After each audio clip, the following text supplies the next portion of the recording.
மறக்காம சர்ப்ரைஸ் பண்ணுங்க. தேங்க்யூ. உங்கள்கிட்ட சொல்லலைன்னா தூக்கம் வராது. சாலமன் பாப்பையா முதல் அமெரிக்காவுக்கு போயிட்டு வந்தோடனே அவங்க கல்லூரியில் அவருக்கு ஒரு பாராட்டு விழா நடத்தினாங்க. அவர் ரொம்ப பிரமாதமான ஒரு வரி சொன்னார். அமெரிக்காவுக்கு போனதுக்கு தான் எனக்கு இந்த பாராட்டு விழான்னா நீங்கள் வந்து அமெரிக்கன் ஏர்லைன்ஸுக்கு தான் நடத்தணும், அது தினந்தோறும் போயிட்டு வருது. அப்படி இல்லை, அங்கே போய் நான் எதை கற்றுன்னு வந்துக்கிறேன்றது தான் ரொம்ப முக்கியம் அப்படின்னு சொன்னார். அதே மாதிரி தான் எனக்கு வந்து அமெரிக்கா முழுக்க நான் பயணம் பண்ணி நமக்கு வந்து ஒரு எழுத்தாளனாக நேரடியான பார்வையில் நமக்கு காட்டப்படுகிற அமெரிக்கா மட்டும் இல்லை, எந்த நிலப்பரப்புமே ஒரு ரைட்டருக்கு அப்படியே பதியாது. அதுக்கு பின்னாடி ஏதாவது ஒரு டார்க் இருக்குதா அப்படின்னு அவன் பார்ப்பான். நான் போய் இறங்கின அந்த சான் ஃப்ரான்சிஸ்கோலேருந்து சாக்ரமெண்டோன்ற ஊருக்கு போனோம். அடுத்த நாள் காலையில் அந்த மிகப்பெரிய கட்டிடங்களுக்கு முன்னால் சர்வசாதாரணமான நம்ம ஊரில் போட்டுக்கிற மாதிரி டென்ட்டு போட்டு இருந்துச்சு. அதாவது இவ்வளோ பெரிய மாளிகைகளுக்கு முன்னால் சாதாரணமான டென்ட்டு, உற்று பார்த்தா அதுக்குள்ளே குடும்பம்லாம் நடக்குது, ஆட்கள்லாம் இருக்கிறாங்க. நான் முதல்ல கேட்ட கேள்வி, இவங்க யாருங்க அப்படின்னு. அவங்க எல்லாம் சொன்னாங்க, தேர் ஹோம்லெஸ் அப்படின்னாங்க. ஒன்றும் இல்லை, நம்ம பிச்சைக்காரன்றோம், அவங்க வந்து இங்கிலீஷில் அதை வீடற்றவர்கள் அப்படின்றாங்க. அந்த வீடற்றவர்களுக்கான உலகம் வந்து அமெரிக்காவில் இன்க்ரீஸ் ஆகினே வருது. போன வருஷம் 4%னா இந்த வருஷம் 6% இருக்குது. அப்புறம் நான் மற்ற எல்லாமே எனக்கு போயிடுச்சு. அங்கே பார்க்குற வெள்ளைக்காரங்க அவங்களாம் பார்க்குறத விட்டு இவங்க யாருன்றதை பற்றி தான் ரொம்ப நேரம் யோசிச்சிருந்தேன். பல அபூர்வமான தகவல்களை நண்பர்கள் அங்கே பகிர்ந்துக்கிறாங்க. இந்த வீடற்றவர்களில் ஒரு 40% மேற்பட்டவர்கள் கோடியாக சொத்து உள்ளவங்க. இவங்க வந்து பல பேர் வந்து அமெரிக்க இராணுவத்தில் வேலை பார்த்தவங்க. அமெரிக்க இராணுவத்தில் 20 வருஷம் 23 வருஷம் வேலை பார்த்துட்டு ஏதோ ஒரு மனநிலை பாதிக்கப்பட்டு தன்னுடைய வீட்டுக்கே போகாமல் இப்படி ஒரு டென்ட்டு போட்டு ஏதோ தெருவில் தங்கியிருக்காங்க. இவன் போய் அவனுடைய அலுவலகத்தில் அப்ளை பண்ணால் கூட இவனுக்கு பல $1 மில்லியன் இருந்து இவன் காசு இருக்குது அவன்கிட்ட. ஆனால் அதுக்கெலாம் அவன் ரெடியாக இல்லை. அவன் ஒரு கிழிஞ்ச ஷூ, ஒரு கிழிஞ்ச சட்டை போட்டு இப்படி டென்ட்டு போட்டு தெருவில் வச்சுக்கிறான். ரொம்ப கௌரவமான பிச்சை கேட்குறான். ஒரு போர்டு எழுதி வச்சுக்கிறான், ஐ வாண்ட் $5 அப்படின்னு, ஒரு $5 கொடு அப்படின்னு கேட்குறான். அது போதும் அவனுக்கு ஒரு நாளைக்கு வாழறதுக்கு. இன்னும் ஆச்சரியமான இன்னொரு தகவல் அங்கே கேள்விப்பட்டோம். அந்த ஹோம்லெஸ் வந்து ஒரு $1000, நம்ம காசுக்கு வந்து ஒரு 80,000 ரூபா, ஒரு $1000 க்ரைம் பண்ணிட்டான்னா, பிட் பாக்கெட் அடிச்சிட்டான்னா, அல்லது ஏதாவது பண்ணிட்டான்னா அவன் பேரில் கேஸே கிடையாது. நான் அமெரிக்கன் கவர்மெண்ட் என்ன நினைக்கிறான்னா, நீங்கள் போய் கேஸ் கொடுத்தீங்கன்னா விடுங்க, ஒரு $1000 தான் நான் சம்பாரிச்சிக்கலாம் போங்கன்னு சொல்லிடுறான்.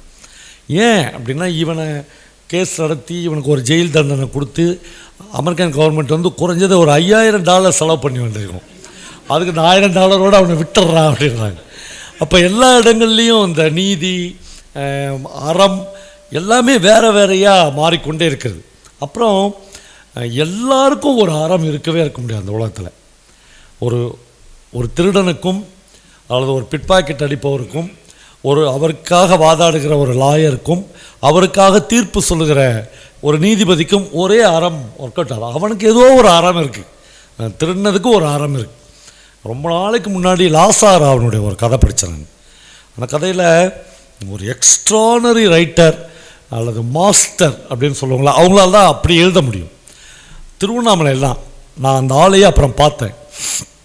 2 சாமியார்கள் உட்காந்து அந்த மனசத்துற வழியில் மண்ணை குவிச்சு வச்சு வத்தி குச்சி வச்சு, உங்களுக்கு அப்படி ஒரு விளையாட்டு தெரியும், 50 வயதை கடந்தவர்கள் நிச்சயமாக தெரிஞ்சுக்கும். வத்தி குச்சி வச்சுக்குவோம், மண்ணை வந்து இப்படி வச்சு அதுக்குள்ளே வத்தி குச்சியை வைப்போம், இப்படி கை போடுவோம், எந்த இடத்துல குச்சிக்குது அப்படின்னு கண்டுபிடிப்போம்.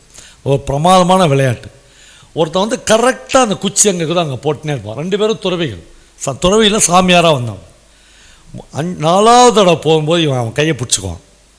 இதுக்கு முன்னாடி அப்படின்னு கேட்பான், பிட் பாக்கெட்டுன்னு அவன். நான் வந்து கரெக்டாக போடுவான், எங்கே பர்ஸுக்குதுன்னு அவனுக்கு நல்லா தெரிஞ்சிருக்கும். இவன் கண்டுபிடிச்சிடுவான், இதுக்கு முன்னாடி அப்படின்னு பிட் பாக்கெட் அப்படின்னா. அப்புறம் எங்கே அப்படின்னு கேட்பான். அவனுக்கு ஒரு துயரமான கதை இருக்கும். ஒரு பஸ்ஸில் பயணம் பண்ணி போகும்போது தன்னுடைய மக கல்யாணத்துக்காக பிஎஃப்பில் லோன் போட்டு 7,000 ரூபாய் எடுத்துன்னு போன ஒரு அரசு ஊழியர்கிட்ட இவன் பிட் பாக்கெட் அடிச்சிடுவான். அடிச்சுட்டு அதே ஊரில் போய் லாட்ஜில் ரூம் போட்டு தங்கிட்டு காலையில் போய் கோயில் குளத்தில் போய் குளிக்க போவான். குளிச்சுட்டு சாமிக்கு நன்றி சொல்லிவிட்டு ஊருக்கு போயிடணும் அப்படின்னு போவான். குளத்தங்கரையில் நிறைய கூட்டம் இருக்கும். என்னடான்னு இவன் பார்ப்பான். ஒரு பாடி எடுத்து குளத்துக்கு வெளியே போடுவாங்க. இவன் நைட்டு பிட்பாக்கெட் அடித்த அந்த மனுஷனுடைய உடம்பு. அதோட திகிலாகி நான் இங்கே வந்துட்டேன் அப்படின்னு லாசார் அந்த அது ஒரு பெரிய கதையில் இந்த இடத்த படிக்கிற ஒருத்தனால் அந்த திகில்லேருந்து மீள்றதுக்கே ரொம்ப நாள் ஆகும். இப்போ ஒவ்வொருத்தருக்கும் இந்த உலகத்தில் ஒரு நியாயம் இருந்து கொண்டே இருக்குது. அதை தான் இப்போ எனக்கு ஜெயகாந்தன் மிக நெருங்கிய நண்பர். ஜெயகாந்தன் ஒரு முறை திருவண்ணாமலையில் என் கூட பேசும்போது சொன்னார், யாரோ நண்பர்கள் எனக்கு கேகே நகரில் வீட்டில் ஒரு 10-15 தென்னை மரம் வச்சு கொடுத்துட்டாங்க. கடகடன்னு வளர்ந்துச்சு. பார்த்தா நிறைய தேங்காய் காய்ச்சிடுச்சு. இப்போ தேங்காய் காய்ச்சா தேங்காவை இறக்கணும். சென்னையில் கேகே நகரில் தேங்காய் இறக்குறவன் யார் அப்படின்னு எழுத்தாளனாக இருக்கிற எனக்கு தெரியாது. எழுத்தாளனுக்கு நிறைய விஷயம் தெரியாது, எனக்கு தெரியவே தெரியாது. எங்கள் வீட்டில் என்னை இம்சை பண்ணுறாங்க.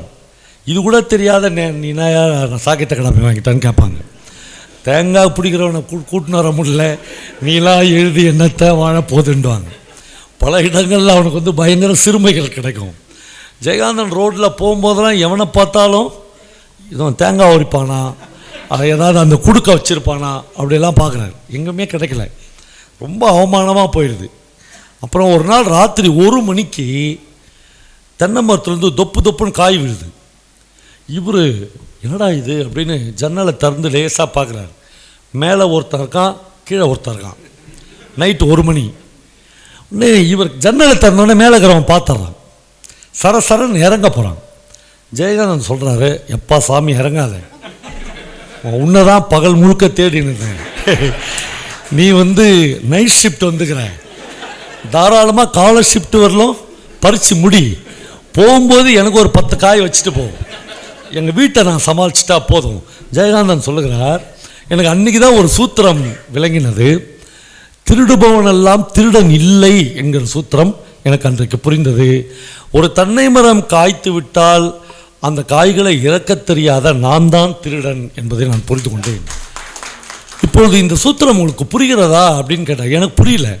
உடனே அவரே எக்ஸ்டெண்ட் பண்ணி இன்னொன்று சொன்னார். நான் இந்த தத்துவத்தை நான் எங்கிருந்து கற்றுக்கொண்டேன் என்றால் ஹோயன்றியினுடைய ஒரு கதை இருக்கிறது. ஒரு திருடனை ஒரு பாதிரியார் சர்ச்சிலேயே வளர்க்கிறார், தேவாலயத்திலேயே வளர்க்கிறார். தேவாலயத்தில் 2 மிக உயரமான வெள்ளி குத்து விளக்குகள் இருக்கிறது. ஒரு நாள் அந்த பையன் ஒரு வெள்ளி குத்து விளக்கோடு தப்பித்து விடுகிறான். ஒரு அரை மணி நேரத்துக்குள்ளாக அவன் போலீஸாரால் பிடிபட்டு மறுபடியும் சர்ச்சுக்கே கூட்டின்னு வராங்க. அவனை பார்த்த உடனே பாதிரியார் இன்னொரு குத்து விளக்கை எடுத்துன்னு அவனை நோக்கி போகிறார். போலீஸ்காரர்களும் திருடனும் வருகிற போது இவர் எதிரில் போய், என்ன நண்பா, உனக்கு நான் 2 குத்து விளக்கு கொடுத்த உன்னை இங்கேயே விட்டு போயிட்டேன், இதை எடுத்துக்கோ என்று சொல்கிறார். இப்போ அவன் பயங்கரமாக ஸ்தம்பிச்சு போய் நிற்கிறான். சாரி ஃபாதர் என்று போலீஸ்காரன் ஃபாதருக்கு சல்யூட் அடிச்சுட்டு போயிடுறாங்க. இப்போ திருடின ஒரு திருடன் ஸ்தம்பித்து போய் நிற்கிறான். இது எல்லாமே ஒரு ரீடராக, ஒரு வாசிப்பாளனாக என்னை டிஸ்டர்ப் பண்ணிக்கினே இருக்கு. நான் ஒரு அரசு வழக்கறிஞராக கொல்லம் நகரில் என்னுடைய நண்பர் சுரேஷ் ராஜன் அப்படின்னு ஒருத்தருக்கார். அவர் எழுதின ஒரு முக்கியமான புத்தகத்தை மலையாளத்தில் எழுதியிருக்கார். அதை வெளியிடுறதுக்காக என்னை கூப்பிட்டுருந்தார். அவர் அங்கே அரசு வழக்கறிஞர்னால கேரளாவில் சர்க்யூட் ஹவுஸ் எல்லாம் ரூம் போட்டிருந்தார். மிகப்பெரிய ஆரையில் இருந்தார். நான் போன உடனே என்னுடைய ஒரு மிக நெருங்கிய நண்பர் கொல்லத்தில் இருக்கார். அவருக்கு ஃபோன் பண்ணி நீங்கள் சர்க்யூட் ஹவுஸ்க்கு வந்துடுங்கன்னு. நான் வரணுமான்னு அவர் கேட்டார். இல்லை கண்டிப்பாக வரணுன்னு அவர் வந்துட்டார்.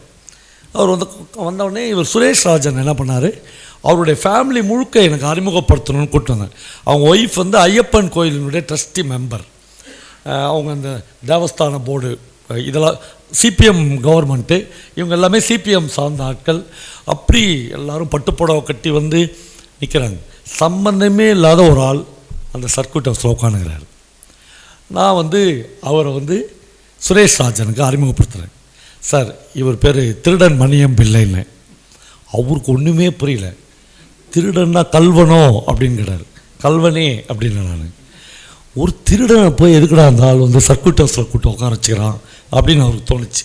நான் சொன்னேன், சார் இவருடைய ஆட்டோ பயோகிராஃபி தான் போன வருஷம் சென்ட்ரல் சாகித்ய அகாடமி அவார்டு வாங்கிச்சுன்னு. இவர் புஸ்தகத்தை கீழே போட்டார்.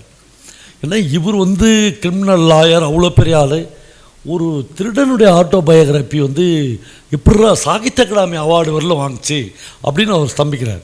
அவரையே டைரெக்டாக பார்த்து கேட்குறாரு. இப்போ வந்து உரையாடல் அவங்க 2 பேருக்கும் நடக்க ஆரம்பிச்சிச்சு. மணியம் பிள்ளையோ அப்படின்னு கேட்குறாரு. ஆமாம் சார்ன்றார். கோர்ட்டில் என்ன பார்த்துக்கிறியான்னு கேட்குறாரு. டெய்லி பார்ப்பனே சார்ன்றாரு.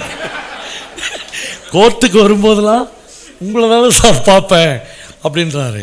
அப்புறம் ஆட்டோ பயோகிராஃபிலாம் எழுதிட்டீரோ அப்படின்னு கேட்குறாரு. நான் எழுதலை சார், யாரோ ஒரு வக்கீல் தான் எழுதுகிறாரு. என்னை விட என் ஆட்டோ பயோகிராஃபி வந்து வக்கீலுக்கு தான் நல்லா தெரியும். இந்து கோபன்னு இந்தியன் எக்ஸ்பிரஸில் வேலை பார்க்குற ஒரு நிருபர் தான் அதை எழுதினார். அது ஏதோ சாகித்ய அகாடமிலாம் கொடுத்து பவா எப்படி தெரியும், நாங்களாம் ஒரு ஆளுங்கன்ட்டார் அவர். சுரேஷ் ராஜனுக்கு தப்பாக பவாவை கூப்பிட்டோமோ அப்படின்னு ஆயிடுச்சு. ஒன்றும் இல்லை சார், நாங்களாம் ரைட்டர்ஸ் அப்படின்னார். என்னென்னா இப்போது திருடன் மணியம் பிள்ளை வந்து எவ்வளோ திருடர்கள் இருக்கிறாங்க, எவ்வளோ தண்டனை வாங்கினாங்கிறாங்க. ஏன் அந்த ஆள் ரொம்ப முக்கியமான ஆள், ஏன் அவருடைய ஆட்டோ பயோகிராஃபி வந்து சாகித்ய அகாடமி அவார்டு வாங்குகிற அளவுக்கு போயிடுச்சுன்னா, அந்த அந்த புத்தகத்தை நீங்கள் படிக்கலாம். ரொம்ப சுவாரஸ்யமான புத்தகம், அவ்வளவு தகவல்கள் அதில் இருக்குது. நான் ஒரே ஒரு தகவலை மட்டும் சொல்கிறேன். மணியம்பிள்ளை வந்து அந்த புத்தகத்தினுடைய பயோகிராஃபியில் ஒரு விஷயம் சொல்கிறாரு. இந்த கடவுள் வந்து 15 நாள் பொறுத்து என்னை தண்டிச்சிருந்தான்னா நான் சென்ட்ரல் மினிஸ்டர் ஆகிருப்பான்றார். ஏன்னா ஒரு அரசியல் கட்சியில் மணியம்பிள்ளைக்கு திமுக தொகுதியை வந்து எம்பி சீட்டுக்கு அலாட் பண்ணி கொடுத்துட்டாங்க. என்ன பேச்சுவார்த்தைன்னா, நீ ஜெயிச்சு வந்துரு, தெரியாது அவங்களுக்கு இவர் பெரிய திருடன், இவர் பேக்ரவுண்ட்லாம் தெரியாது. ஏன்னா இவர் கேரளா, இவர் போய் மைசூரில் செட்டில் ஆகிட்டார். மைசூரில் செட்டில் ஆகி வெல் செட்டில்டு, நல்லா 40 ஏக்கர் 50 ஏக்கர் நிலம் வாங்கி பங்களா கட்டி ஒரு பெரிய அரசியல் கட்சியில் ஜாயின் பண்ணி சென்ட்ரல் மினிஸ்டர் கொடுக்குறியா அப்படின்ற அளவுக்கு வந்து ஓகேன்ட்டாங்க, நின்ட்டாங்க. கேரளா போலீஸ் வந்து அழகாக தூக்கி நின்ட்டாங்க.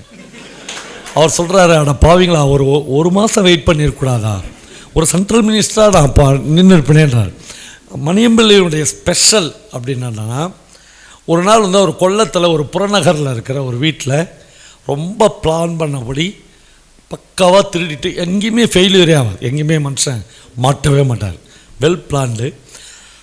அப்புறம் திருடுறதுக்கு அவர் ஒரு அறம் வச்சுருப்பார். இந்த புதுசாக பெரிய வீடு கட்டுறவன், பெரிய பெரிய 5 பெட்ரூம் வச்சு கட்டுறவங்க அப்படின்னு அவர் ஒரு பிளான், அவருக்கு ஒரு அறம் இருக்கும். அந்த வீட்டில் மட்டும்தான் திருடுவார். திருடி எட்டு வந்துட்டார். போலீஸ் பிடிச்சிச்சு, அடுத்த நாள் போலீஸ் பிடிச்சிச்சு. கோர்ட்டுக்கெலாம் போயிட்டார். இப்போ கோர்ட்டுக்கு அந்த வீட்டுக்காரர், அந்த வீட்டு ஓனர் வரார். அவர் வந்து விசாரணை முடியறதுக்கு முன்னாடியே மணியம்பிள்ளையை கூப்பிட்டு அணைச்சி வணக்கம்ன்றார். என்னடா இவங்க போய் நமக்கு வணக்கம் பண்ணுறாருன்னு சொன்னேன். இல்லை, நான் கேஸையே வித்தத்தை நான் வாங்கிக்கிறேன் எங்கள் வக்கீல்கிட்ட சொல்லி, எனக்கு ஒரே ஒரு தகவல் மட்டும் சொல்லிடுங்கன்றார். என்னன்னு கேட்குறாரு. எங்கள் வீட்டில் வந்து இவ்வளோ உயரம் சிங்கம் மாதிரி 2 நாய் வளர்க்குறேன், அதை எப்படி ஏமாற்றி எங்கள் வீட்டில் இருக்கிற பொருள்லாம் திருடுங்க, அது மட்டும் எனக்கு சொல்லிவிடுங்க, நான் கேஸு எதுவுமே வேணாம், அப்படியே வித்தட்டுறான். மணியம்பிள்ளைக்கு சந்தேகம் வந்துச்சு. இந்த மாதிரி சொல்லி நாம் தான் திருடுனேன்னு நம்மக்கிட்டே ஒப்புதல் வாக்கம்ல வாங்க போகிறான்னு சொல்லி, நான் தான் திருடவே வரலையாங்க, நான் எங்கெங்க நாயை பார்த்தேன் நிறைய பார்த்தேன்றேன். அவர் சொல்கிறாரு, நீங்கள் தான் திருடுனீங்கன்றதெல்லாம் கன்ஃபார்மாக தெரியும், அதில் எனக்கு மாற்று கருத்துலாம் இல்லை, ஆனால் உங்களுக்கு தண்டனைலாம் வாங்கி தராத நான் பார்த்துக்கிறேன், இந்த நாய் விஷயம் மட்டும் கொஞ்சம் சொல்லிவிடுங்கன்றார். அப்புறம் மணியம்பிள்ளை வந்து உண்மையிலே அவர் கண்ணை பார்த்து, எவ்வளோ மனுஷனை பார்த்துருப்பார், அவர் கண்டுபிடிச்சிடுறார். இவர் வந்து நம்மளுக்கு ஒன்றும் துரோகம் பண்ண மாட்டார் அப்படின்னு சொல்லிட்டு அவர் சொல்கிறாரு. ஒன்றும் இல்லை, நான் சாயங்காலம் 7 மணிக்கே வந்து உங்கள் வீட்டில் செட்டில் ஆகிட்டேன், அதுக்கு தான் சின்ன வீடாக கட்டணும், இந்த பெரிய வீடாக கட்டினா யார் எங்கே செட்டில் ஆகிருப்பாங்கன்னு நமக்கு தெரியாது. நான் ஏற்கனவே ஒரு காணொலியில் சொல்லியிருப்பேன், பாரதராஜா சொன்னார் எனக்கு. பாரதராஜா வந்து சிவாஜி கணேசனுக்கு ஹார்ட் அட்டாக் வந்துடுது, அவரை பார்க்குறதுக்கு அப்போலோ ஹாஸ்பிட்டலுக்கு போகிறாரு. சிவாஜி அப்படியே கஷ்டப்பட்டு எழுந்திருக்கா, ஆனால் எழுந்திருக்காதுங்க அப்படின்னு சொல்லிட்டு, என்னென்ன ஆச்சு அப்படின்னு கேட்குறாரு.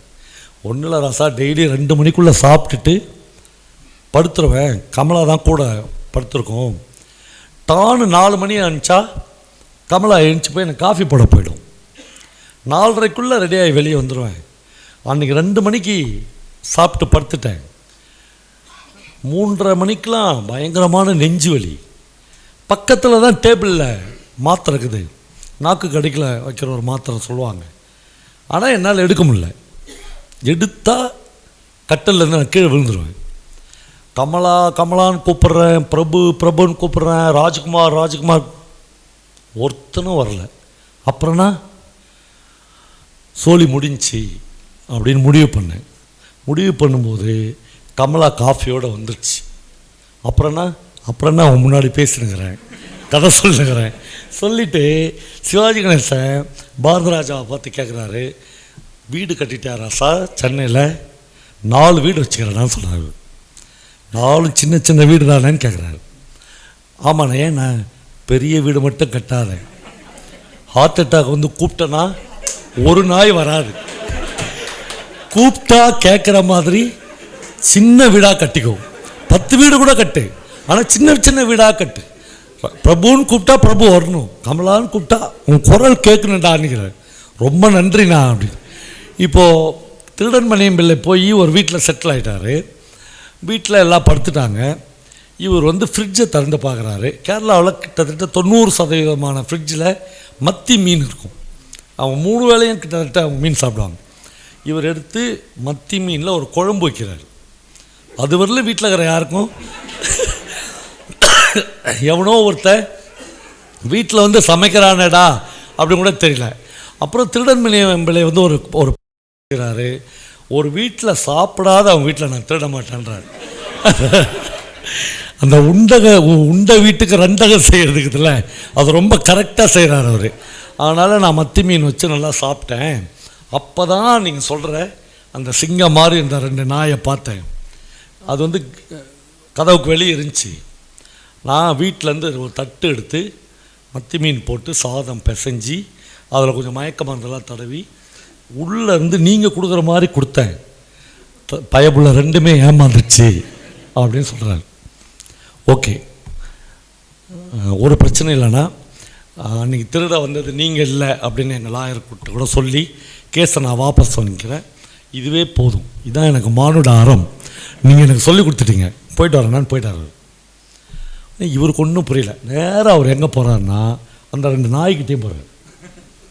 நாய்கிட்ட போனோன்னே நாய் பார்க்குது விசுவாசத்தோட, இப்படி ஒரு மத்தி மீனுக்கு சோரம் போயிட்டீங்களாடான்ற நாய்கிட்ட. ஆஃப்டர் ஆல் ஒரு மத்தி மீனுக்கு சோரம் போயிட்டீங்களே, என் வயசான காலத்தில் என் மனைவி பிள்ளைங்கள்லாம் கூட என்னை காப்பாற்றாதுங்க, நீங்கள் காப்பாற்றுருவீங்க நான் நம்பினேனே, இப்படி பண்ணிட்டீங்களேன்னு உட்காந்து மண்டிட்டு அந்த நாய்க்கு முன்னாடி கதறி அழுகுறார். அந்த காட்சி வந்து நேற்று கூட சசிகுமார் டைரக்டர் சசிகுமார்கிட்ட இந்த கதையை கேட்டு அவர் ஃப்ளைட் ஏறி போய் திருடன் மணியம் பிள்ளைக்கு 5 லட்ச ரூபா அட்வான்ஸ் கொடுத்து வந்துக்கிறார். இதை நான் தான் படம் பண்ணுவேன். இந்த காட்சியை சொன்னார் எனக்கு. சார், அந்த நாய்க்கு முன்னாடி அந்த வீட்டு ஓனர் மண்டிட்டு அழகிற காட்சிகள் இல்லை சார், அபாரம் சார் அப்படின்னாரு. ஆனால் சினிமா எடுக்கும்போது எல்லாம் கோட்டை விட்டுருவாங்க, அது வேறு கதை. அப்புறம் இவங்க வந்து மண்டிட்டு அழுகுறாரு. நீங்கள் நம்ப வேண்டும் நண்பர்களே, அந்த ஆட்டோபயோகிராஃபியில் இருக்குது. அதுக்கப்புறம் அந்த 2 நாயும் தண்ணி கூட குடிக்கல. ஒரு நாய் வந்து 7ஆவது நாள் செத்து போச்சு, இன்னொரு நாய் வந்து 9ஆவது நாள் செத்து போச்சு. இந்த மாதிரி ஒரு நம்ம நம்பின ஒரு மனுஷனை நம்ம ஏதோ ஒரு வகையில் துரோகம் பண்ணிட்டோமே என்று 2 நாய்களும் ஒன்றன் பின் ஒன்றாக இறந்து விட்டது. இப்போ இந்த மாதிரியான வாழ்க்கை அனுபவங்களை முழுக்க முழுக்க மணியம்பிள்ளை வந்து பட்டவர்த்தனமாக அந்த புத்தகத்தில் எழுதியிருக்கிறார். ஒரு திருடன் வந்து அவனுடைய எக்ஸ்பீரியன்ஸை ஃபுல்லாக எழுதிட்டா அது ஒன்றும் பெரிய இந்த உலகத்தின் முக்கியமான விஷயம் இல்லை. ஆனால் அதற்குள்ளாக வேறு சில அன்டோல்டான ஏரியாக்களை அவன் பொதித்து ஒரு வாசகனுக்கு தருகிற போது அது ரொம்ப ரொம்ப முக்கியமான புத்தகமாக இருக்கிறது. எனக்கு வந்து திருடன் மணியம் பிள்ளை வந்து அதுக்கப்புறம் ரொம்ப பர்சனல் ஃப்ரெண்ட். எங்கள் வீட்டுக்கு அவர் 2 தடவை வந்திருக்காரு. சசிகுமார்கிட்ட நான் சொல்லி அவருக்கு போய் அவர் 5 லட்ச ரூபா கொடுத்துட்டு வந்தார். போன வாரம் கூட சிறைத்துறையில் இருக்கிற ஒரு மேல் அதிகாரி எனக்கு வாட்ஸ்அப்பில் ஃபோட்டோ போட்டுக்கிறார். உங்களுக்கு ஏன் சார் அந்த வேலைன்னு கேட்டேன். இல்லை சார், நான் பார்க்க வேண்டிய ஆளே இவர் தான் சார்ன்ட்டார். போய் திருடன் மணியம் பிள்ளையை கட்டி பிடிச்சி பவசா இதை எங்கேயும் சோஷியல் மீடியாவில் பகிர்ந்துடாதீங்க அப்படின்னு எனக்கு ஒரு ஃபோட்டோ அனுப்பிச்சிக்கிறார். அப்போது எந்த ஆள் எங்கே இருப்பாங்க நம்மளால் சொல்லவே முடியாது. சிறைத்துறைக்குள்ளே இருக்கிற ஒரு அதிகாரிக்கு ஒரு திருடனை போய் பார்த்துட்டு வரணும் அப்படின்னு ஃப்ளைட் ஏறி கொச்சின் போய் அங்கேருந்து டாக்ஸி வச்சு கொல்லம் போய் அவர் வீடு எங்கே இருக்குதுன்னு பார்த்து அவரை போன வாரம் பார்த்துட்டு எனக்கு ஒரு ஃபோட்டோகிராஃபி அனுப்புகிறார். அப்போது இந்த மனித வாழ்க்கை பிளைனானது இல்லை, அப்படி சமமானது இல்லை. ரொம்ப முடிச்சுகள் இருந்து கொண்டே இருக்கிறது. இந்த முடிச்சுகள் என்பதைத்தான் ஒரு வகையில் ஒரு படைப்பாளி தன்னுடைய வாழ்நாள் முழுக்க தன்னுடைய எழுத்துக்களால் அவிழ்த்து கொண்டே இருக்கிறான். ஒவ்வொரு முடிச்சாக அவன் அவிழ்க்கிறான். அவிழ்க்க அவிழ்க்க நமக்கு நேரடியாக காட்டப்படுகிற ஒரு மனித வாழ்விலிருந்து இன்னொரு வாழ்க்கைக்கு அவன் நம்மை அழைத்து போகிறான். அதுதான் இலக்கியத்தினுடைய மிக மிக முக்கியமான விஷயம் என்று நான் கருதுகிறேன். எனக்கு இன்னைக்கு வரும்போது நான் எப்படியும் மிஸ் பண்ணக்கூடாது, இவ்வளோ வேலை பலுவில் அப்படின்னு மிஸ் பண்ணாத படித்த ஒரு கதை ஜெயந்தன் ஒரு ரைட்டர் இருந்தார். தமிழில் நிறைய பேர் அவரை மறந்துட்டாங்க. ஜெயகாந்தன், பிரபஞ்சன் அளவுக்கு பேசப்பட வேண்டிய தர்க்கங்களை கொண்டே தன்னுடைய கதைகளை வடிவமைத்தவர் ஜெயந்தன். அவருடைய கதைகளை படிக்க படிக்க 2 டிஃபென்ஸ் லாயரும் பேசிக்கிறதுக்கு எவ்வளவு வலு இருக்கிறதோ அவ்வளவு வலுவை தன்னுடைய கதைகளில் ஜெயந்தன் கட்டமைத்து கொண்டே வருவார். ரொம்ப பிரமாதமான ஏராளமான கதைகளை எழுதியிருக்கார்.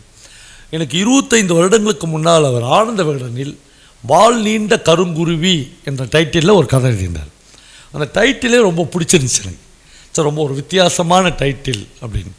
அந்த கதையை ஜெயந்தன் எப்படி ஆரம்பிக்கிறார் என்றால், ஒரு அதிகாலை மழை பெய்திருக்கிறது. அதிகாலை முடித்து டிஃபன்லாம் சாப்பிட்டு ஒரு 8:30 மணிக்கு ஒரு பல்லவன் பஸ் பிடிச்சி பூந்தமல்லிக்கு போவதற்காக என்ன மாதிரி ஒரு எழுத்தாளனாகவும் பூவாவுக்காக ஒரு ஆஃபீஸில் வேலை செய்பவனாகவும் இருக்கிற ஒரு எழுத்தாளன் அந்த பஸ்ஸில் ஏறுறான். அவன் ஏறுகிற போது அவன் சொல்கிறான், மழை பெஞ்சு முடிச்சிச்சுன்னா மயில்கள் மட்டும் தோகை விரித்து ஆடாது, மனித மனசுக்கும் தோகை விரித்து ஆடுற அளவுக்கு ஒரு சிலிர்ப்பு வரும். அப்படி ஒரு சிலிர்ப்பு அந்த மழை பெய்து முடித்த அந்த சென்னையினுடைய கிண்டி பகுதியில் எனக்கு வந்தது. அது கிண்டியாக இருந்தான்னா கிராமமாக இருந்தான்னா மழை பெய்தால் மனித மனது சிலிர்க்கும் தானே என்று அந்த கதையை ஆரம்பிக்கிறார். அன்றைக்கி இவருக்கு உட்கார்றதுக்கே பல்லவனில் சீட் கிடச்சிருது. அதுவும் ஜன்னல் ஓர சீட் கிடச்சிருது. ஒரு எழுத்தாளனுக்கு ஜன்னல் ஓர சீட் கிடச்சிச்சுன்னா நோபல் பரிசுக்குன்னா இல்லை பரவாயில்ல இதுவே போதுண்டுவாங்க. அவ்வளோ சந்தோஷமாயிடும். ஏன்னா அவனுக்கான உலகம் முழுக்க ஜன்னலுக்கு வெளியே இருக்கிறது. அவன் ஜன்னல் ஓரம் உட்கார்றான். உட்காந்தா அந்த மழையின் குதூகலத்தில் ஒரு 10 பறவைகள் அப்படியே பறந்து போகுது. கிண்டிலையா சார் அப்படின்னு நீங்கள் கேட்கலாம். கிண்டியில் தான். அப்படி போனோடனே எழுத்தாளன் மனசு ரொம்ப சந்தோஷப்படுது. ஏன்னா இவனுடைய அந்த 10 பறவையில் ஒரு பறவை இவனுடைய ஃப்ரெண்டு. ஆமாம், இவன் அந்த குறிப்பிட்ட பறவையை பார்த்து ஹாய் அப்படின்றான். அந்த பறவை இவர்கிட்ட ஹாய் அப்படி சொல்கிறாங்க. மற்ற பறவைகளாம் கலந்து போய் இவன் 2மே லூஸு அப்படின்னு முடிவு பண்ணிட்டுப்பாங்க. அந்த பறவை கூட்டத்தில் இருக்கிறவன் இவன் போய் யாரோ ஒரு மனுஷனுக்கு ஹாய் சொல்கிறான் அப்படின்னு அந்த குருவிங்களை விட்டு போயிருக்கும். பஸ்ஸில் இருக்கிறவன் இதனடா யார்ட்டையுமே இல்லாதவன் தனியாக பேசினுக்கிறான் அப்படின்னு அவன் போயிட்டு இருப்பான். கிட்டத்தட்ட எழுத்தாளன் என்பவன் அப்படி தான். எனக்கு சச்சிதானந்தன் ஒரு பெரிய இந்தியா லெவலில் ஒரு மிகப்பெரிய போயிட்டுக்கிறார். அவரை நாங்கள் திருவண்ணாமலையில் கூப்பிட்டு பேச சொன்னபோது அவர் சொன்னார், ஒன்றும் இல்லை, எங்கள் வீட்டில் ஒரு ஜென்ரேஷன்லேயும் யாராவது ஒரு லூஸ் இருப்பாங்க, ஒரு பைத்தியக்காரங்க இருப்பாங்க. எங்கள் சித்தி, எங்கள் பெரிய தாத்தா, ஒவ்வொரு பீரியட்லேயும் ஒவ்வொருத்தர் இருக்காங்க. ஒரு சின்ன இது அவ்வளோ பெரிய கோடு தான் 2க்கும் நடுவில், கவிதை எழுதுறதுக்கும் சித்தப்பிரமை பிடிச்சிருக்கிறதுக்கும். நான் மட்டும் தப்பு இண்டாண்ட வந்துட்டான்றார். எப்போனாலும் நான் அண்டாண்ட போயிடுவேன். எங்கள் வீட்டில் இருந்தவங்களுக்கு எல்லாருக்குமே தனி அறை கொடுத்து சாகரில் அதில் அடைச்சி வச்சுருப்பாங்க, அந்த மாதிரி நான் போயிடுவேன்றார்.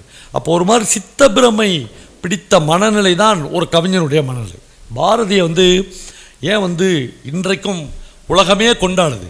கிட்டத்தட்ட அவனுடைய வாழ்க்கை முழுவதும் சித்தப்பிரமை பிடித்து தன்னிலை மறந்து அவனுடைய எல்லா விஷயத்தையும் நீங்கள் எடுத்து பாருங்கள். ஒரு கம்ப்ளீட் நம்முடைய நார்மல் ஆள் யாருமே செய்யாத விஷயங்கள் தான். ஆனால் அவன் காலத்தால் ஏன் நிற்கிறான்னா, காக்கை குருவி எங்கள் ஜாதின்றான். வீட்டில் வச்சுக்கிற அரிசியை தூக்கி காக்கா குருவிக்கு போடுறான். நீங்கள் போடுவீங்களா? அடுத்த நாள் வீட்டில் உங்களுக்கு பூவா கிடையாது, அவ்வளோ பிரச்சனையாகும். ஆனால் ஒரு கவிஞனால் அப்படி ரியாக்ட் பண்ண முடியும் இந்த உலகத்தில். அதான் ரொம்ப ரொம்ப முக்கியம். அந்த குருவியும் இந்த எழுத்தாளரும் பேசிக்கொள்ள ஆரம்பிக்கிறார்கள். அவன் அந்த குருவி இவனுக்கு ஈக்குவலாக அமெரிக்கா முழுக்க அது இவனை பார்த்து கேட்குது, எங்கே காலையில் கரெக்டாக ஆஃபீஸ் டைமுக்கு புறப்பட்டிங் பழகுது அப்படின்னு கேட்குது. ஆமாம், நான் இப்போ ஆஃபீஸ் எனக்கு பூந்தமல்லியில் தான் அப்படின்னு இவன் சொல்கிறான். அந்த குருவி சொல்லுது, ஏன் ஆத்மா சிலிர்க்கலையா அப்படின்னு கேட்குது. ஏண்டா நம்ம ஒன்று சொல்கிறோம், குருவி ஒன்று சொல்கிறேன்னு இவன் பார்க்குறான்.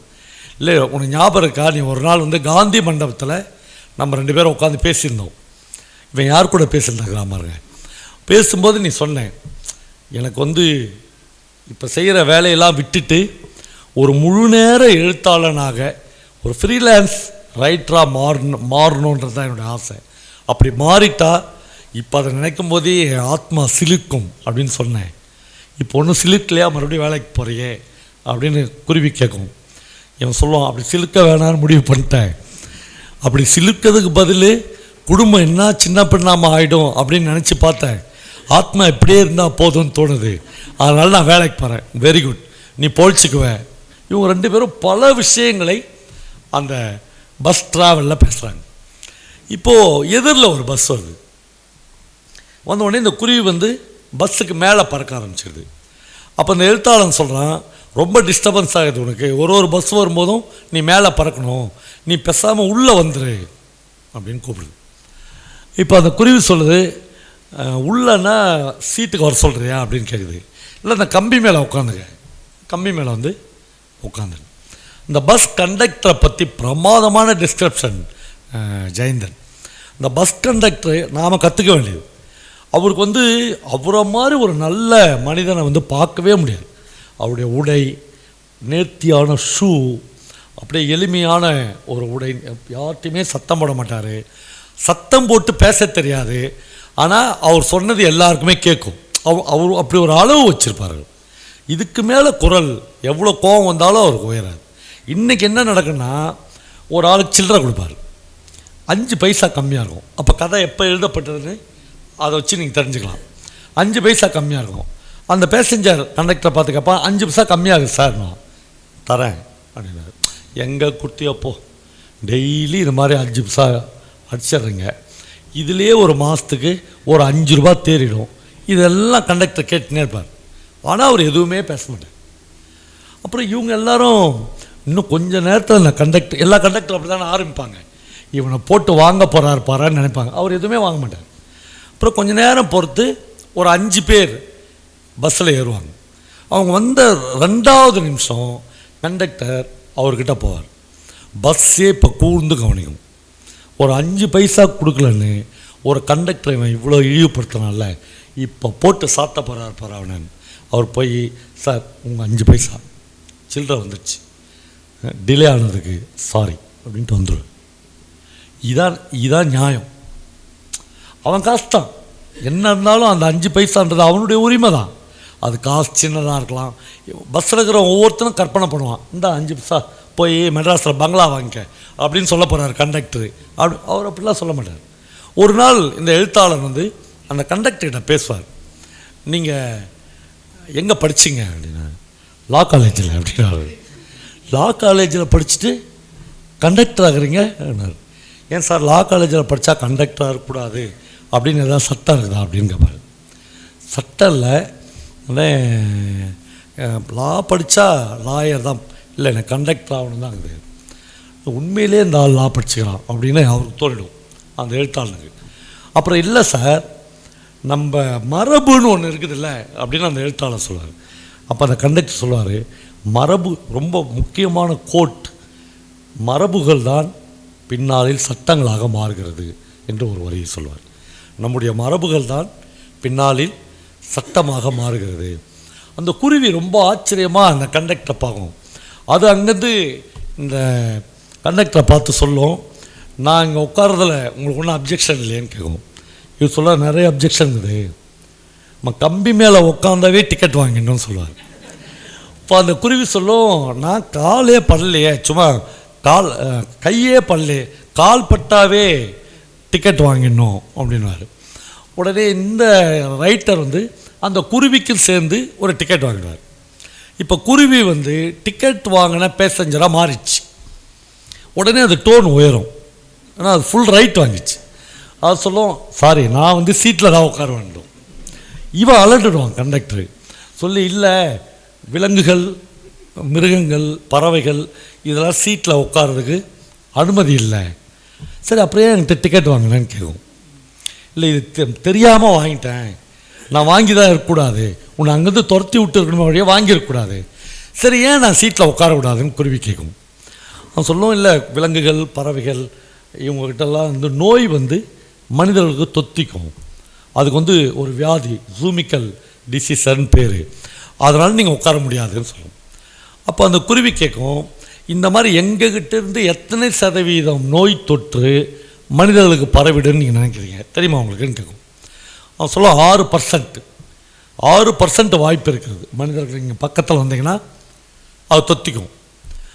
குருவி சொல்லும், இப்போ ஒரு மனிதனும் இன்னொரு மனிதனும் உட்கார்றான்ல, அவங்ககிட்ட ஒரு மனிதன் நோயாளி மனிதனுங்கிறான்னு வச்சுங்க, அவங்ககிட்ட இருக்கிற நோய் பக்கத்தில் இருக்கிற பரவுறதுக்கு எத்தனை சதவீதம் வாய்ப்பு இருக்குதுன்னு கேட்கும். இது ரொம்ப விவகாரமான குருவி தான் அப்படின்னு கண்டக்டர் முடிவு பண்ணுறார். அவன் சொல்லுவான் 100%.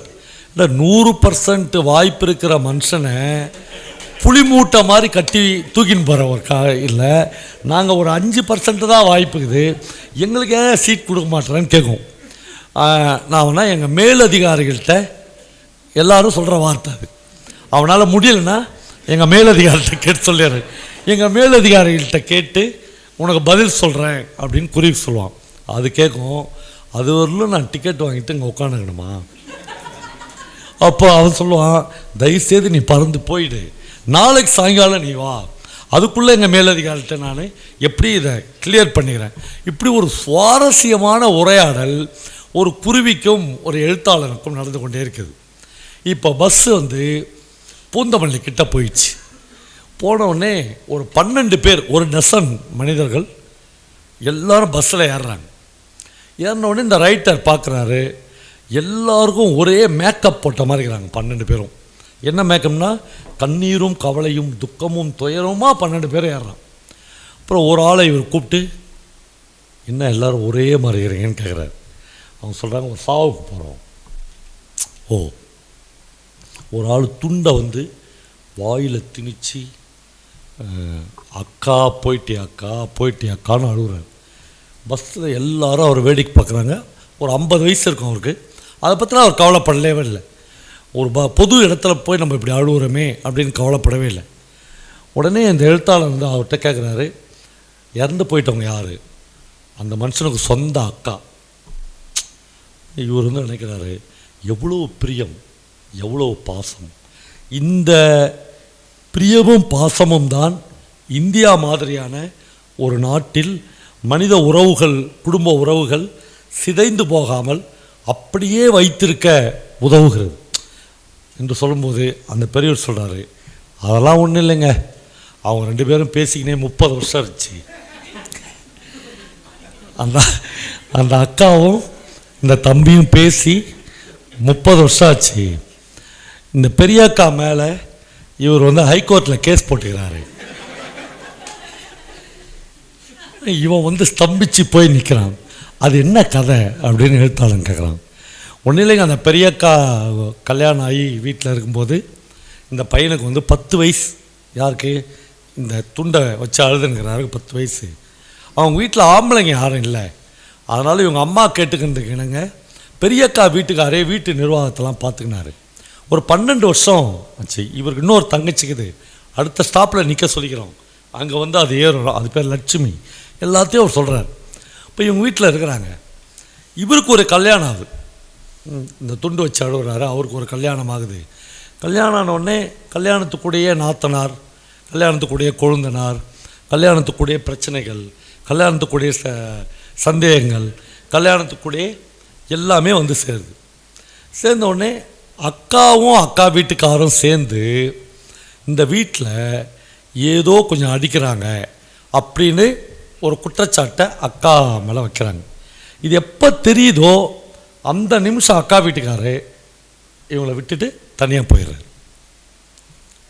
ஏதோ ஒரு தொகை சம்பந்தமாக ஒரு சின்ன ஊசல் இருக்குது. அவங்க ரொம்ப பர்ஃபெக்டாக தான் இருந்துக்கிறாங்க. இந்த வந்த மனைவி இந்த சந்தேகத்தெல்லாம் இவர் மூலமாக எழுப்புறாங்க. ரொம்ப சிக்கலாக எடுத்து அவங்க போயிடுறாங்க. ஒரு 10 நாள் பொறுத்து ஒரு அக்கா வீட்டுக்கு போகிறார். போய் 10 வயசு இருக்கும்போது அக்கா தூக்கி வளர்த்த தம்பிவன் அவர் சொல்கிறாரு, என் பொண்டாட்டி அவங்க அம்மா வீட்டுக்கு போகிறான், 6 பவுன் செயின் போட்டிருந்தா, அதை அடகு வச்சிட்டேன், உன் சங்கிலியை கொஞ்சம் கொடு, நான் அம்மா வீட்டுக்கு போய் 2 நாளில் வந்துடுவான், 3ஆவது நாள் சங்கிலியை கொடுத்துட்றேங்க்கா அப்படின்னு கேட்குறான். இவன் கேட்டு முடிக்கிறதுக்குள்ளே அந்த அம்மா சங்கிலியை கட்டி கொடுக்குது. 1 வாரம் ஆச்சு, தம்பி சங்கிலியெலாம் எடுத்து வந்து கொடுக்கல. அப்புறம் அக்கா தம்பி வீட்டுக்கு சங்கிலி என்னடா ஆச்சுன்னு கேட்குறான்.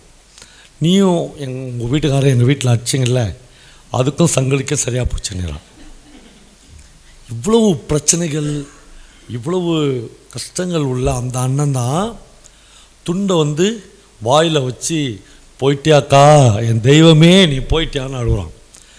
இப்போது இந்த எழுத்தாளன் சொல்கிறான், எவ்வளோ போலித்தனம், மனிதர்கள் எவ்வளோ போலியாக இருக்கிறார்கள். குருவி சொல்லுது, மனிதர்கள் எப்பொழுதும் மேன்மையாக இருக்கிறார்கள். இவனுக்கு புரியல, இது போலி இல்லையா? இல்லை. இவன் பேரில் 6 பவுன் தங்கச் சங்கிலிக்காக மனித விழுமியங்களை அப்படியே தெருவில் தூக்கி போட்ட அண்ணனாகட்டும் அக்காவாகட்டும், இதெல்லாம் எவ்வளவு உண்மையோ, 30 வருடமாக ஒருத்தர் முகத்தில் ஒருத்தர் முழிக்காத இருந்தது எவ்வளவு உண்மையோ, அவ்வளவு உண்மை இப்போ அவன் தேம்பி தேம்பி அழுகுறானே இந்த நிமிடம். உண்மையிலேயே அவன் அக்கா என்னை வளர்த்தி அக்கா போயிட்டியக்கான்னு இப்போ அழுகுறான்ல, அதுக்குள்ளே சங்கிலிலாம் வரல, 6 பவுன் சங்கிலிலாம் வரல, வேறு எதுவுமே மனித துரோகங்கள் எதுவுமே வரல. இந்த நிமிடம் உண்மை. நாளைக்கு டெத்து அடக்கம் பண்ணிட்ட பிறகு இவன் பழைய ஆளை தான் மாறப்போகிறான். ஆனால் இந்த நிமிஷம் உண்மை. அப்போ அந்த எழுத்தாளன் குருவிக்கிட்ட பார்த்து கேட்குறான், நேற்று வரலும் அவன் சாதாரண ஆள் தான், நாளைக்கு அப்படி மாற போகிறான், அப்போ இந்த ஒரு நிமிஷம் கட்டுறது வேஷம் இல்லையா அப்படின்னு கேட்குறான். வேஷம் இல்லை அப்படின்னு அந்த குருவி சொல்லுது, வேஷம் இல்லை. அதெல்லாம் எவ்வளவு நிஜமோ அவ்வளவு நிஜம்தான் இந்த ஒரு நிமிடம் என்று சொல்கிறார். இப்போ வாழ்க்கை மிக மிக விசித்திரமாக இருக்குது. உங்கள் ஊரை சேர்ந்த ஜி நாகராஜன் என்கிற ஒரு எழுத்தாளனை நீங்கள் ரொம்ப சின்னதாக 2 புத்தகங்கள் தான் நாகராஜன், ஒரு நாவல், ஒரு குறுநாவல், கொஞ்சம் கட்டுரைகள், ஒரு 10 கதைகள், நல்ல கதைகள் எழுதியிருப்பார். ஜி நாகராஜன் தான் வாழ்க்கையை சுந்தராம் சாமி சொல்கிறாரு, நம்ம எல்லாரும் வாசல் வழியாக போய் லைஃப்பை பார்ப்போம். வாழ்க்கை எவ்வளோ அழகானது. பூசணிப்பூ வைத்து ஒரு சாணி மூழ்கிய ஒரு தோட்டத்துக்கு ஒரு வாசலுக்குள் இருந்து லக்ஷ்மி எப்படி வீட்டுக்குள் நுழைகிறாள், இதையெல்லாம் நாம் பார்த்து கொண்டிருந்த போது ஜி நாகராஜன் என்கிற அந்த ஒரே ஒரு எழுத்தாளர் தான் புழக்கடை பக்கமாக உட்கார்ந்து இந்த வீட்டிலேருந்து எவ்வளோ அழுக்கு வருகிறது, இந்த வீட்டிலிருந்து எவ்வளவு கழிவு வருகிறது, இந்த வீட்டிலிருந்து எவ்வளவு குப்பைகள் வீசப்படுகிறது என்பதை பார்த்து எழுதினார். அதனால்தான் ஜி நாகராஜன் தமிழ் இலக்கியத்தில் மிக குறைவாக எழுதினாலும் கூட மிக மிக முக்கியமான எழுத்தாளர். டைரியில் எழுதி வைத்து கொள்ளக்கூடிய ஒரு மகத்தான வார்த்தை நாகராஜன் தன்னுடைய எழுத்தில் குறிப்பிட்டிருக்கிறார். மனிதன் ஒரு மகத்தான சல்லிப்பயல் என்று சொல்கிறார்.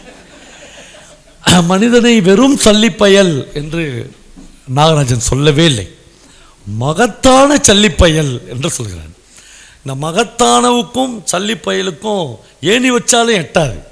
ஆனால் இது 2மாகத்தான் மனிதன். நீங்கள் இயற்கை மற்ற உலகத்தில் படைக்கப்பட்ட எல்லாவற்றை விட மேலானவன் மனிதன்தான். நீங்கள் ஒன்று யோசித்து பாருங்கள், இந்த உலகத்தில் மனிதர்களே அற்றுப்போனால் முதல்ல நம்மளுக்கு கேஸ் வராது, நம்ம நீதிமன்றங்கள் இருக்காது. ரொம்ப இயற்கை இருக்குது, ஆறு இருக்குது, ஏரி இருக்குது, எல்லாம் இருக்குது. மனுஷன் இல்லை என்றால் எதுவுமே நடக்க போகுது.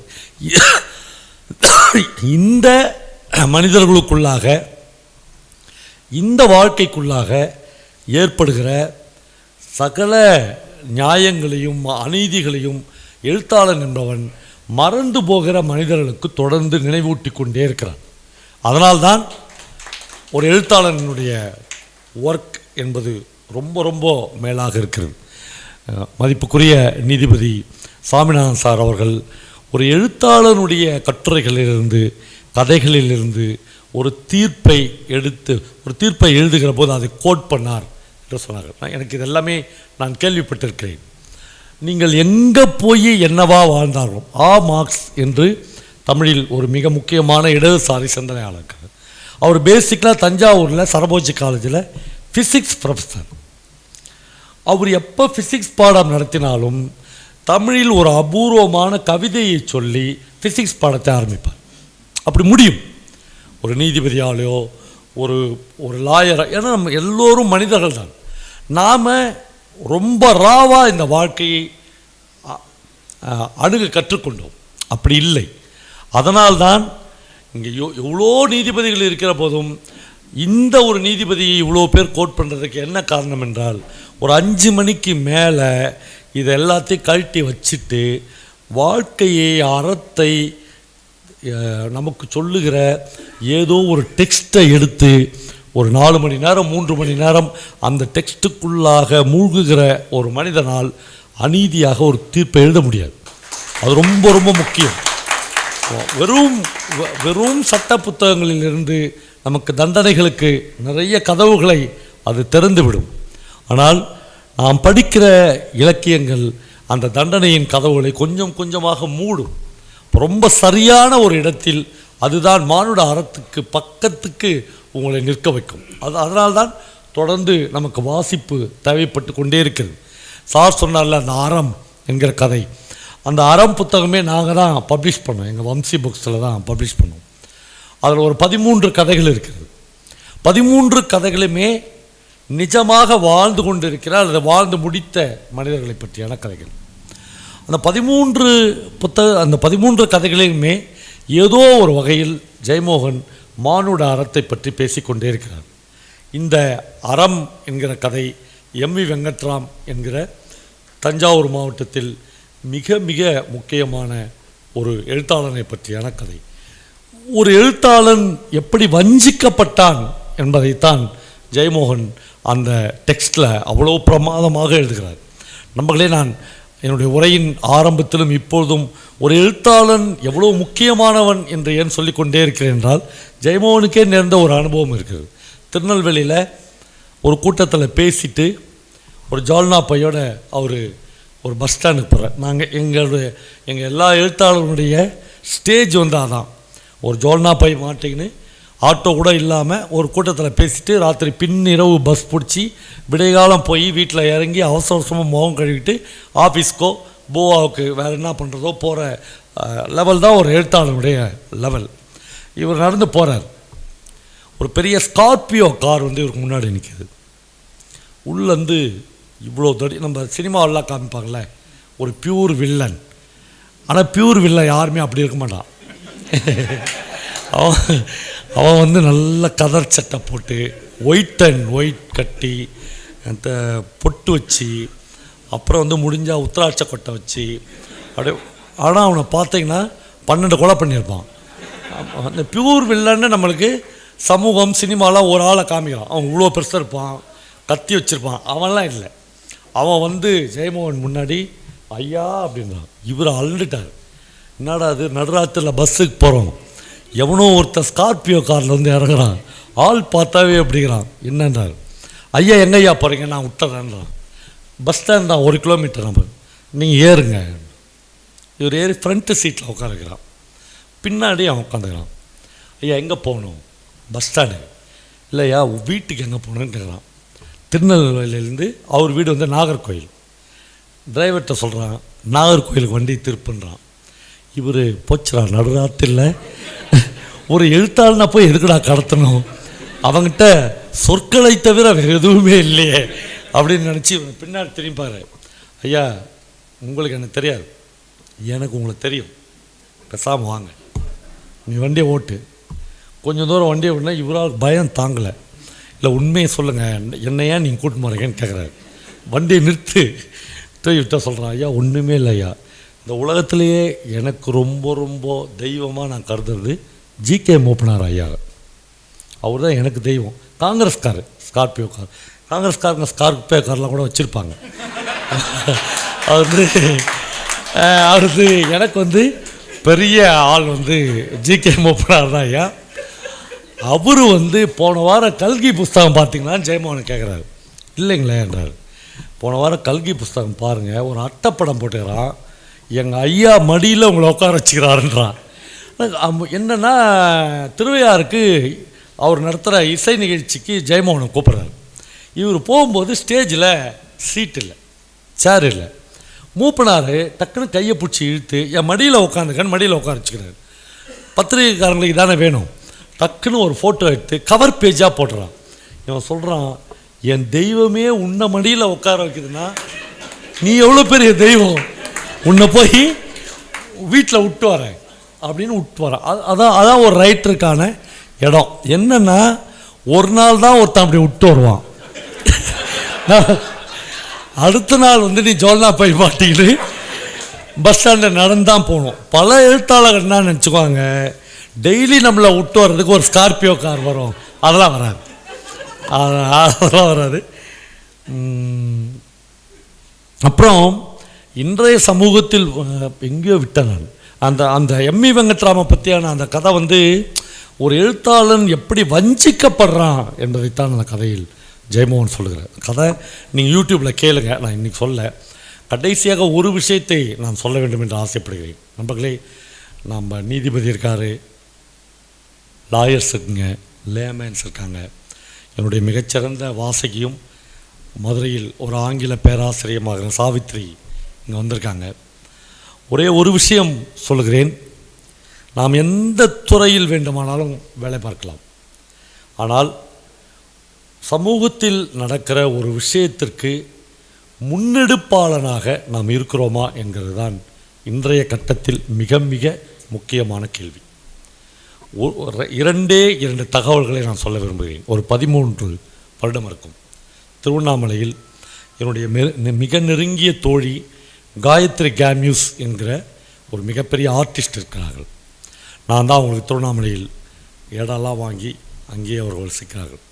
அவங்களை பற்றி ஒரு பெரிய யூடியூப்பில் இன்றைக்கும் கூட இந்த பூமியின் நெஞ்சில் ஒரு கடபாரியை போட்டு நான் ஃபவுண்டேஷன் போட மாட்டேன் என்று சொல்லி ஒரு ஓலை குடிசையில் காயத்ரி கேமிஸ் வாழ்ந்து கொண்டிருக்கிறார்கள். வேர்ல்டில் உலகத்தின் மிக மிக முக்கியமான ஓவியர். 13 வருடம் இருக்கும். நான் அலுவலகத்திலிருந்து வரும்போது எனக்கு ஒரு ஃபோன் வருது, அவசரமாக ரமணாஸ்வரத்துக்கிட்ட வாங்கன்னு. நான் போய் நிற்கிற போது பார்த்த காட்சி வாழ்க்கையில் என்னால் மறக்க முடியாத காட்சி. இவ்வளவு திம்மை உள்ள ஒரு வேப்ப மரம். காயத்ரி கேமிஸ் அந்த வேப்ப மரத்தை கட்டிப்பிடிக்க முடியாமல் பிடித்து கொண்டு நின்று கொண்டிருக்கிறார். சுற்றிலும் ஒரு 100 பேர் நிற்கிறார்கள். நான் போய் என் பைக்கை நிறுத்திட்டு என்னாச்சு காயத்ரி என்று கேட்கிறேன். ஒரு ஆள் வந்து என்கிட்ட பேசுகிறார், சார் 2 ஏக்கர் நான் வாங்கிட்டேன் சார், பட்டா நிலம் சார், பிளாட் போட போகிறேன் சார், ஜேசிபிலாம் எடுத்துன்னு வந்துட்டேன். இந்த வெள்ளைக்காரி வந்து இந்த வேப்ப மரத்தை வெட்டக்கூடாது, என்னை வெட்டிட்டு இந்த வேப்ப மரத்தை எடு அப்படின்னு சொல்கிறான் சார். அநியாயமாக இருக்குது சார், இவர்கிட்ட ஒன்றுமே என்னால் பேச முடியல, கேஸ் கொடுக்க முடியல, அவன் பேசினே போகிறான். காயத்ரி கொஞ்சம் கூட பதட்டம் இல்லாத, நான் இங்கிலீஷில் என்னை வந்து ஜேசிபியில் வெட்டிட்டு இந்த வேப்ப மரத்தை வெட்டு, இதுவும் இடம் தான், எனக்கு வேணாம், இந்த வேப்ப மரம் உந்து தான், ஆனால் 100 வருடம் பழமையான ஒரு வேப்ப மரத்தை இங்கிருந்து பெயர்த்து போட என் உயிர் இருக்கிற வரையிலும் நான் அனுமதிக்க மாட்டேன்னு ஒரு ஒத்த பொம்பளையாக நிற்குது. எனக்கு என்ன பண்ணுறதுனே தெரியல. யார் பக்கம் நியாயம் சொல்கிறது? யார் பக்கமுமே நியாயம் சொல்ல முடியல. அந்த அம்மா பக்கத்தில் ஒரு மானுட அறம் இருக்கிறது.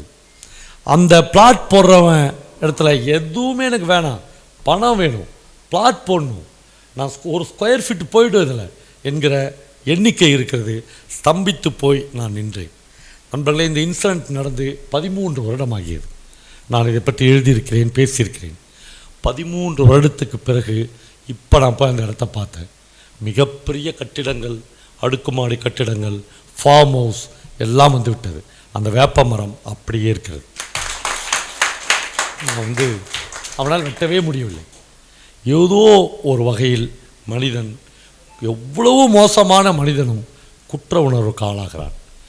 யாரோ வெளிநாட்டில் இருந்து வந்த, ஸ்பெயின் நாட்டிலிருந்து வந்த ஒரு பெண் நம்ம நாட்டில் வளரக்கூடிய ஒரு மரத்தை காப்பாற்றிவிட வேண்டும் என்கிற அந்த எண்ணம், அந்த முன்னெடுப்பு ஏன் நம்மிடமிருந்து கொஞ்சம் கொஞ்சமாக அகன்று கொண்டே இருக்கிறது.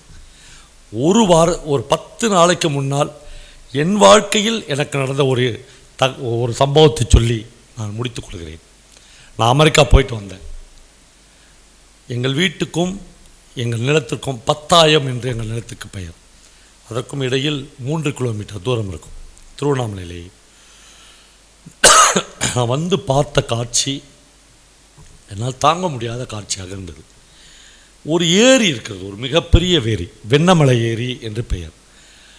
ஒரு கொரோனாவுக்கு முன்னால் எனக்கு ஒரு அரியர்ஸ் வந்தது. ஒரு 28,000 ரூபாய் இருந்துச்சு. நான் எங்கள் வீட்டில் கூட யாருக்கும் சொல்லாமல் அந்த ஏரிக்கு ஒரு 4 ஜேசிபியை கூட்டின்னு போய் அதுக்குள்ளே இருந்த சீம கருவேலை மரங்கள்லாம் யாரையுமே கேட்கல. கலெக்டரு, பெர்மிஷன், பிடபிள்யூ எதுவுமே கேட்கல. தைரியமாக நான் மாட்டின எல்லாத்தையும் தோண்டி ஒர்க் பண்ணிகிட்டே இருந்தேன். அதை எடுத்து ஃபேஸ்புக்கெலாம் எழுதினேன். அடுத்த நாள் ஒரு ஆள் வந்து, சார் 1 மாதம் உங்கள் கூட தங்கி இந்த வேலையெல்லாம் நானும் பார்க்குறேன்னு சொன்னேன். ரொம்ப சந்தோஷம்.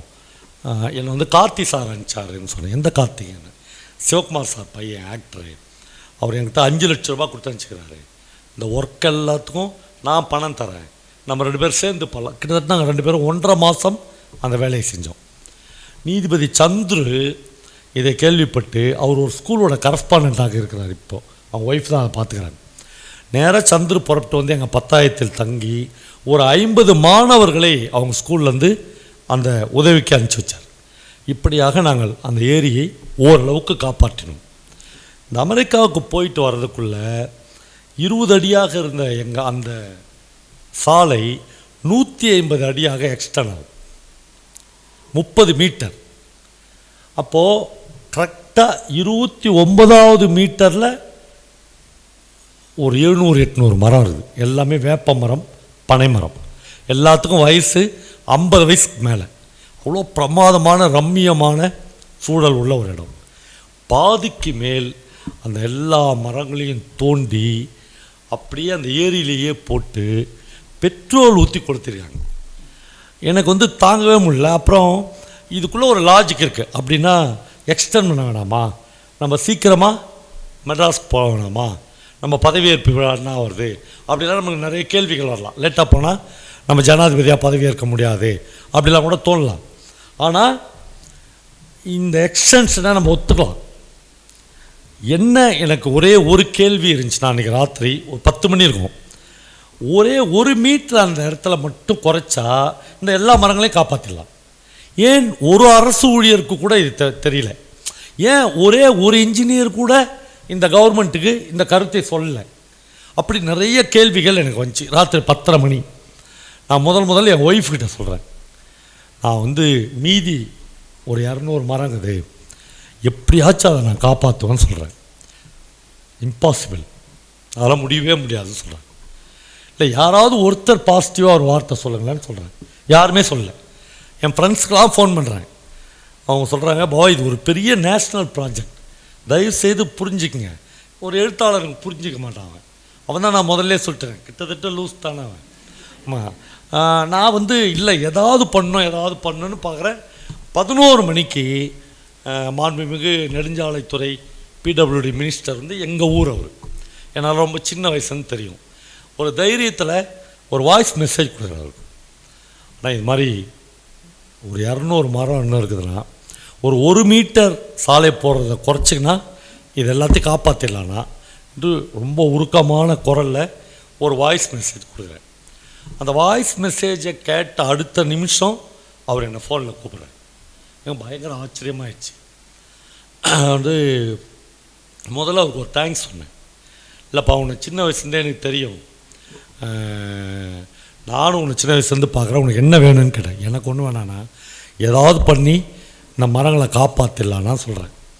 அவர் என்ன ஒரு பெரிய தர்க்கம்லாம் பண்ணல, அவர் அப்படியே இரு அப்படின்ட்டு சூப்பரண்டிங் இன்ஜினியர் ஹைவேஸ்க்கு ஃபோன் போடுறாரு. பண்ணி ஏன்பா அந்த வேலையை அப்படியே நிறுத்து, நான் வந்துடுறேன் ஞாயிற்றுக்கிழமை, நான் பவாவை கூப்பிடலாம், நம்ம உட்காந்து பேசிட்டு சாத்தியம் இருந்தால் அதை பண்ணிடலாம் சொல்கிறேன். நிம்மதியாக தூங்கிட்டேன் நான். ஒரு சின்ன முன்னெடுப்பு, ஒரு வேலையை நிறுத்துன்னு சொல்லிட்டார். எனக்கு அதுக்கப்புறமும் தூக்கம் வரல. 12 மணி நைட்டு நான் அந்த சூப்பரண்டிங் இன்ஜினியர் நம்பர் யார்கிட்டக்குது அப்படின்னு கேட்டு வாங்கிட்டு நான் அவருக்கு ஃபோன் பண்ணுறேன். ஏன்னா மினிஸ்டர் சொல்லி கூட பல பேர் என்கிட்ட சொல்லலை சார், ஒரு அரை மணி நேரம் லேட் பண்ணார்னாவே 200 மரமும் காலி ஆகிடும். நாம் தான் மரம் விழும்போது கை தட்டுறோம் சார், சிலிப்பாகுது இல்லை நமக்கு. அப்படி ஒரு மனநலம் எங்கேருந்து வந்துச்சு நமக்கு? மரத்தை அறுக்கும்போது மனிதர்கள் கை தட்டுறாங்களே, அந்த எங்கேருந்து அப்படி கைத்தட்ட முடியும்?